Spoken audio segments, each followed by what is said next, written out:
1947 সালে দেশভাগের পর, তার আগে 1947 সালে আপনারা জানেন যে একটা ভয়াবহ দাঙ্গা সৃষ্টি হয়েছিল। 47 সালে দেশভাগ, 1965 সালে আপনারা জানেন যে পাক ভারত যুদ্ধে যে অর্পিত সম্পত্তি, সেটা পাকিস্তান আমলে আপনারা জানেন বাতিল করা হয়, কিন্তু বাংলাদেশের সে আইন কিন্তু এখনও চলমান। এরপরে 1971 সালে মুক্তিযুদ্ধের সময় আপনারা জানেন যে কী পরিমাণ আমাদের 30 লক্ষ শহীদের ভিতরে সংখ্যালঘু সম্প্রদায়, হিন্দু সম্প্রদায় প্রায় অধিকাংশ তাদের জীবন বলিদান এবং রক্তের মধ্য দিয়ে একটা স্বাধীন বাংলাদেশ প্রতিষ্ঠিত হয়েছিল। আমরা ধরে নিয়েছিলাম যে এই বাংলাদেশ ধর্ম বর্ণ নির্বিশেষে সকলের অসাম্প্রদায়িক বাংলাদেশ প্রতিষ্ঠিত হবে। পট পরিবর্তন এবং চড়াই উতরায় আপনারা জানেন যে বাবরি মসজিদ ভাঙাকে কেন্দ্র করে সেখানেও সংখ্যালঘু সম্প্রদায়ের উপরে এক প্রকার অত্যাচার নির্যাতন হয়েছে। 2001 সালে ব্যাপকভাবে সংখ্যালঘু সম্প্রদায়ের উপরে অত্যাচার নির্যাতিত হয়েছিল এবং পরবর্তীতে 2008 সালে থেকে শুরু করে আপনারা জানেন যে 24 সাল পর্যন্ত যে আওয়ামী লীগ সরকার ক্ষমতায় ছিলেন, সেই সরকার আমলেও বাংলাদেশের সংখ্যালঘু সম্প্রদায় সবথেকে বেশি নির্যাতিত। জমি জায়গা দখল থেকে শুরু করে এবং ধর্ম অনুভূতির অজুহাত নাসিরনগর থেকে শুরু করে গঙ্গাচড়া, সাল্লা এবং রামু ভয়াবহ অনেক ঘটনা ঘটেছে। এবং 2021 সালে আপনারা জানেন যে প্রায় একযোগে 22টা জেলায় সংখ্যালঘু সম্প্রদায়ের উপরে হামলা হয়েছিল। এবং আমরা আইন সালিশ কেন্দ্রের একটা রিপোর্ট অনুযায়ী আমরা দেখেছি যে 19 সাল থেকে 23 সাল বা 24 সাল পর্যন্ত প্রায় 3600-র কাছাকাছি সংখ্যালঘু সম্প্রদায়ের উপরে অত্যাচার নির্যাতনের ঘটনা ঘটেছে। তারাও এই ধারাবাহিকতায় 5 আগস্ট জানেন যে 5 আগস্ট বৈষম্য বিরোধী ছাত্র আন্দোলনের ফলে এদেশে একটি নতুন সরকার, অন্তর্বর্তী সরকার প্রতিষ্ঠিত হয়েছে এবং আমরা ধরে নিয়েছিলাম যে বৈষম্য বিরোধী যে ছাত্র আন্দোলন, এখানেও হাজার হাজার ছাত্ররা আমাদের এখানে বলিদান দিয়েছে। তাদের রক্তের মধ্য দিয়ে আমরা একটা নতুন বাংলাদেশ প্রতিষ্ঠার আমরা হয়তো বা সকলে মিলে স্বপ্ন দেখেছিলাম, কিন্তু সেই স্বপ্ন আবার সেটা আমরা দেখলাম যে সব কিছুতেই সনাতনী সম্প্রদায় একটা বলির পাটা হিসেবে ব্যবহার করা হয়। আপনি নির্বাচন কেন্দ্রগুলোকে যদি দেখেন, সেই সময়ও যদি আওয়ামী লীগ জিতে, বিএনপি বা অন্যান্য রাজনৈতিক দল যারা থাকে তারা সংখ্যালঘু সম্প্রদায়ের উপর অত্যাচার নির্যাতন করে। কোনো কারণে যদি বিএনপি জেতে, তাহলে আওয়ামী লীগ বা যারা অন্যান্য দল থাকে তারা আমাদের উপরে অত্যাচার নির্যাতন করে যে আমরা তাদেরকে ভোট দিই নাই। তা সব কিছু মিলে নির্যাতনের মূল কেন্দ্রবিন্দু হলো এই সনাতনী সম্প্রদায়। অর্থাৎ আমরা একটা ফুটবলের মতো আমাদেরকে ব্যবহার করা হয়। 5 আগস্টের পরে এই যে বিভিন্ন যে অত্যাচার নির্যাতন, সেই অত্যাচার নির্যাতনের ঘটনায় যখন অন্তর্বর্তী সরকারের বর্তমান প্রধান উপদেষ্টা, নোবেল বিজয়ী, আমাদের সকলের গর্ব এবং অহংকার ডক্টর মোহাম্মদ ইউনূস, উনি বিমানবন্দরে নামার পরেই উনি কিন্তু বলেছিলেন যে সংখ্যালঘু সম্প্রদায়ের উপরে অত্যাচার নির্যাতন হচ্ছে, এই বিষয়টা যাতে না হয় সেই বিষয়ে উনি দৃষ্টি দিবেন। এবং সেই সাথে আমরা ধন্যবাদ দিতে চাই বিএনপি ভারপ্রাপ্ত চেয়ারপারসন তারেক রহমানকে এবং জামাত ইসলামের আমির ডক্টর শফিউর রহমান, তিনিও সংখ্যালঘু সম্প্রদায়ের অত্যাচার নির্যাতনের বিষয়ে যাতে না হয় তাদের নেতাকর্মীদেরকে তারা সংখ্যালঘু সম্প্রদায়ের পাশে থাকার জন্য আহ্বান করেছিলেন। তা সেটা আমরা বিশ্বাস করেছিলাম যে বাংলাদেশে এই যে রাজনৈতিক যে একটা কালচার আমরা দেখেছি যে আওয়ামী লীগের আমলে কোনো কিছু হলেই সংখ্যালঘু সম্প্রদায়ের উপরে অত্যাচার নির্যাতনের ঘটনায় আমরা সবসময় দেখতাম যে কোনো কিছু হলে কে করছে, জামাত বিএনপি করছে।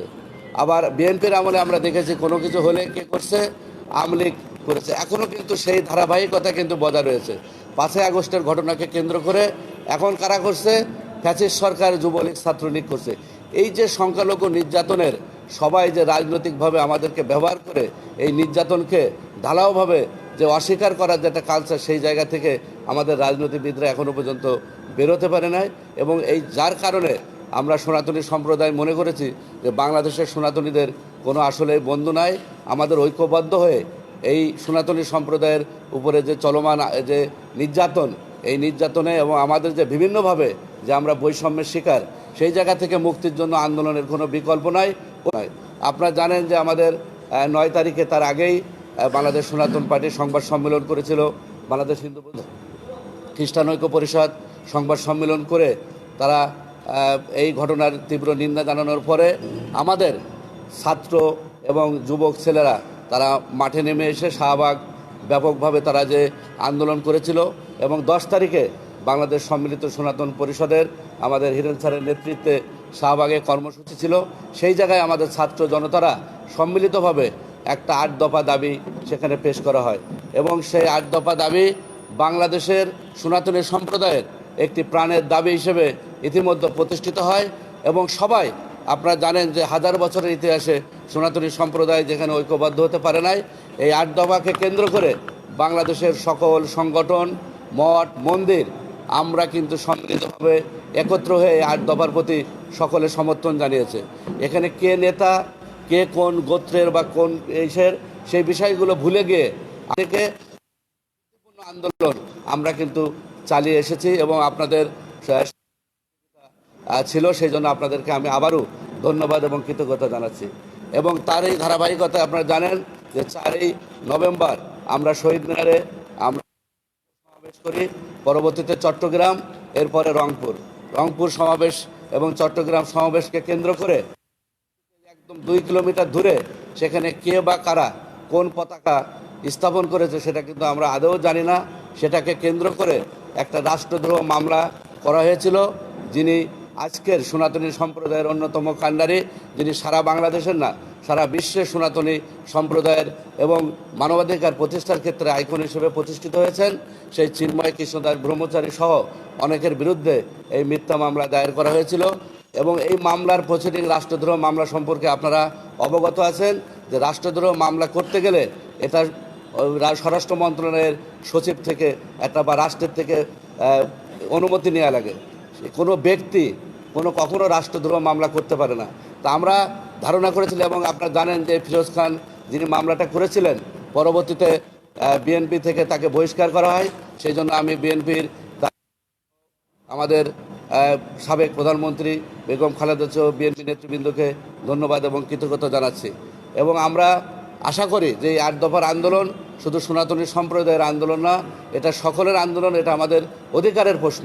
আমাদের আন্দোলন কোনো সরকারের বিরুদ্ধে না এবং আমরা দেখেছি যে আন্দোলন চলাকালীন সময়ে বিভিন্ন সময়ে সেখানে আওয়ামী লীগের ট্যাগ লাগানোর চেষ্টা করা হয়েছে। অতীতে আমরা দেখেছি যে আমরা এর আগে যখন আন্দোলন সংগ্রাম করেছি তখন জামাত বিএনপির ট্যাগ লাগানো হতো, এখন আওয়ামী লীগের ট্যাগ লাগানোর চেষ্টা করে এই আন্দোলনকে ভিন্ন খাতে প্রবাহিত করা হচ্ছে।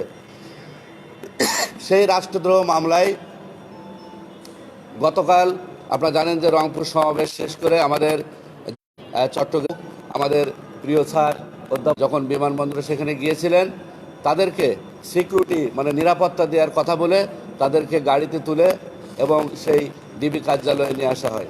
ডিবি কার্যালয়ে সেখানে আমাদের কুশল বরণ চক্রবর্তী অধ্যাপক উনি অন্য একটা গাড়িতে উঠে সেই গাড়িটা ফলো করে এবং গাড়ির নাম্বার দেওয়ার পরে আমরা বুঝতে পারি যে ডিবি কার্যালয়ে নেওয়া হয়েছে।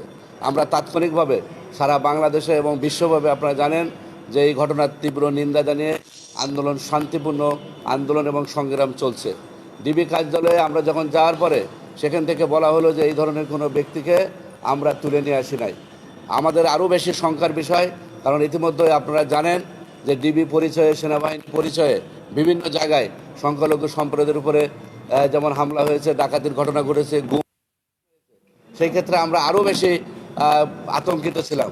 কিন্তু পরবর্তীতে যখন আন্দোলনকে হওয়ার পরে আমরা যখন আস্তে আস্তে ডিবি কার্যালয়ে জড়ো হওয়ার পরে তখন তারা এসে স্বীকার করলেন যে হ্যাঁ তাকে এখানে আনা হয়েছে।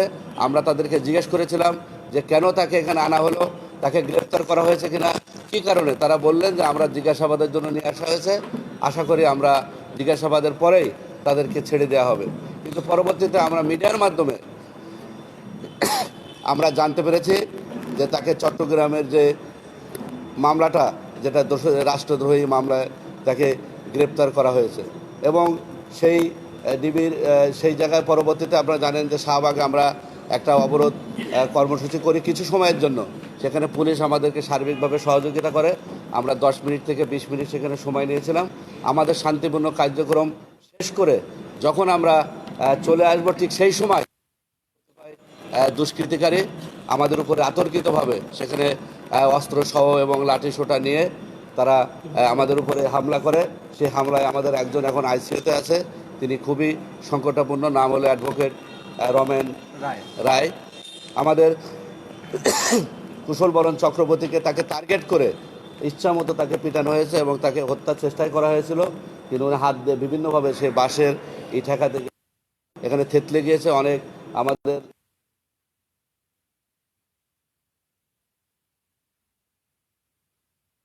প্রতিনিধি প্রসেনজিৎ তাকেও ইচ্ছামতো সেখানে পিটানো হয়েছে। তাই এই যে ঘটনা, যেটা আমরা আগেই আন্দাজ করতে পেরেছিলাম এবং অনুমান করতে পেরেছিলাম, সেই জন্য আমরা তাৎক্ষণিকভাবে সেই জায়গার থেকে সরে আসার চেষ্টা করেছি এবং ডিবি কার্যালয় থেকেও কিন্তু আমরা দ্রুত সেখানে আসার কারণ আমাদের কাছে একটা তথ্য ছিল, মেসেজ ছিল যে এই আন্দোলনকে ভুলণ্ঠিত করার জন্য হাজিরা, আপনারা জানেন যে চট্টগ্রামে যে হাজারি গলি, সেই হাজারি গলিতেও কিন্তু আপনারা একটা ঘটনাকে কেন্দ্র করে সেখানে অ্যাসিড নিক্ষেপ করে সেই আন্দোলনকে ভিন্ন খাতে নেওয়ার জন্য কিছু কতিপয় লোক এই আন্দোলনকে ভিন্ন খাতে নেওয়ার জন্য তারা কিন্তু ওই ঘটনার সৃষ্টি করেছিল। এখানে আমাদের সনাতনী সম্প্রদায়ের কেউ কোনো প্রশাসন বা কারোর উপরে কিন্তু অ্যাসিড নিক্ষেপ করে নাই। আমরা ধারণা করেছিলাম যে ডিবি কার্যালয়েও কিছু, আমরা যখন অপরিচিত লোকজন এখানে ঢুকে যাচ্ছে, আমাদের ধারণা ছিল এই জায়গায় তারা ডিবি কার্যালয়ে হই হুল্লোড় করে অথবা ডিবি কার্যালয়ে ভাঙচুর বা কোনো কিছু করে আমাদের উপর একটা দায় চাপাতে পারে। সেই কারণেই কিন্তু আমরা সেখান থেকে শাহবাগ, এবং আমাদের লক্ষ্য ছিল 10 থেকে 15 মিনিট আমরা পুলিশের কাছ থেকে ওখানে তাৎক্ষণিক যারা ছিলেন তাদের কাছ থেকে অনুমতিও নিয়েছিলাম। এসে আমরা শাহবাগে আমাদের যারা সকল নেতৃবৃন্দ আছে সকলের সাথে আমরা বসে আমাদের পরবর্তীও যে করণীয়, সেই করণীয় আমরা নির্ধারণ করব। তো সেখানে আপনারা দেখেছেন যে আমাদের উপরে হামলা হয়েছে। আমরা এই ঘটনার তীব্র নিন্দা এবং অনতিবিলম্বে যারা এই ঘটনার সাথে আমাদের হামলার সাথে জড়িত তাদেরকে আমরা আইনের আওতায় এনে দৃষ্টান্তমূলক শাস্তির দাবি জানাচ্ছি। শুধু এখানে হামলা হয়েছে সেটা না, আমরা জানতে পেরেছি যে রংপুরেও যে আমাদের ভাইদের উপরে হামলা করা হয়েছে, দিনাজপুরেও সেখানে যারা আন্দোলন করেছিল তাদেরকে ধরে নিয়ে যাওয়া হয়েছে এবং বিভিন্নভাবে হুমকি ধুমকি দেওয়া হচ্ছে। আজকে চট্টগ্রামে যখন জামিন শুনানির সময়, সেই যখন আইনজীবীরা জামিন শুনানির পরে ওখানে যখন বিক্ষোভ করেছিলেন, সেখানেও আমরা জানতে পেরেছি যে কিছু কতিপয় গোষ্ঠী যারা সারা বাংলাদেশে এই ঘটনাকে কেন্দ্র করে দেশকে অস্থিতিশীল করতে চায় এবং হিন্দু মুসলিম একটা দাঙ্গার সৃষ্টি করার আমরা ইতিমধ্যে তথ্য পেয়েছি যে তারা এই ঘটনাকে কেন্দ্র করে আমাদের ভিতরে ঢুকে এবং শাহবাগে আমরা যখন সবাইকে নিয়ে চলে আসার চেষ্টা করছি, আমাদেরকে ভুয়া ভুয়া বলে পুলিশকে ভুয়া ভুয়া করে, তখনই আমরা বুঝতে পারছি যে এই জায়গায় অনুপ্রবেশ ঢুকেছে। ঠিক সেই সময় চলে আসার পরেই আমরা দেখলাম যে ওই দুষ্কৃতিকারীরা যারা গাড়ি ভাঙচুর করতে যাচ্ছিল তারাই কিন্তু পরবর্তীতে যখন গাড়ি ভাঙচুর করতে পারে নাই, আমরা যখন চলে আসছি পিছন থেকে তারা কিন্তু ধাওয়া দিয়ে আমাদের উপরে হামলা করেছে।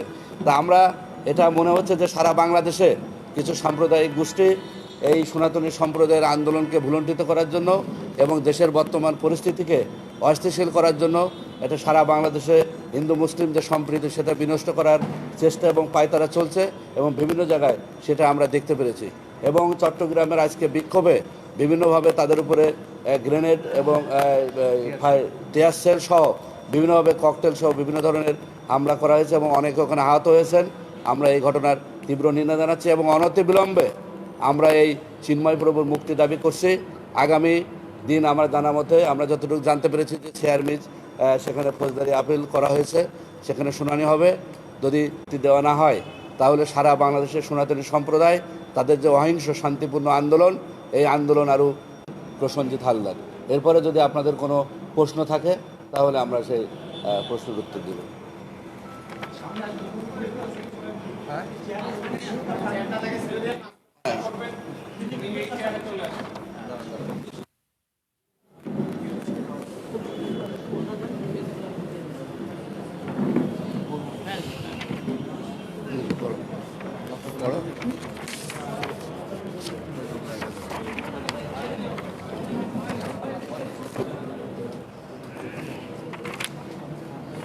প্রথমে নমস্কার এবং আদাব সকলকে।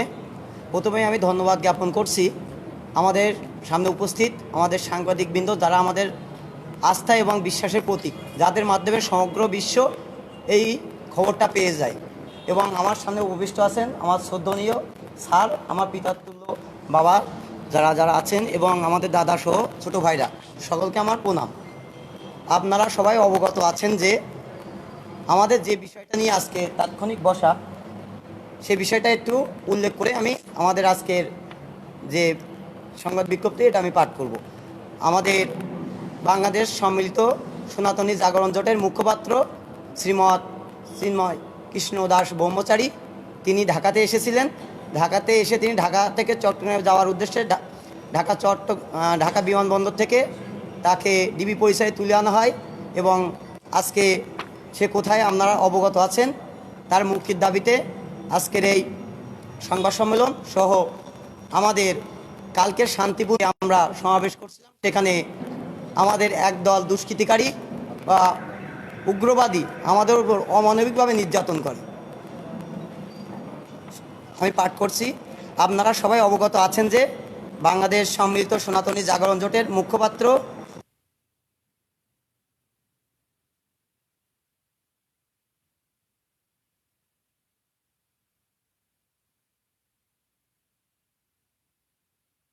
কিন্তু কর্মকর্তারা কেউ এই সংক্রান্ত তথ্য ঠিকমতো দিতে পারেননি প্রথম অবস্থাতে। উক্ত প্রেক্ষাপটে বাংলাদেশ সম্মিলিত সনাতনী জাগরণ জোটের সমর্থকরা গতকাল সন্ধ্যা 7 ঘটিকায় সেখান থেকে একটা শান্তিপূর্ণ সমাবেশ নিয়ে শাহবাগের উদ্দেশ্যে আসে এবং শাহবাগে শান্তিপূর্ণ বিক্ষোভ সমাবেশ আয়োজন করে এবং সেখানে উপস্থিত আইন শৃঙ্খলা বাহিনীর থেকে কিছু সময় নেওয়া হয়। সেই সময়ে এই আন্দোলন করা হয়, কিন্তু এই আন্দোলন করা অবস্থায় একদল 3 জনের অবস্থা অত্যন্ত গুরুতর এবং আমাদের 2 জন নারীকে শারীরিকভাবে নির্যাতনের শিকার হয় এবং রাস্তায় ফেলে মারে। দুঃখের সাথে বলতে হচ্ছে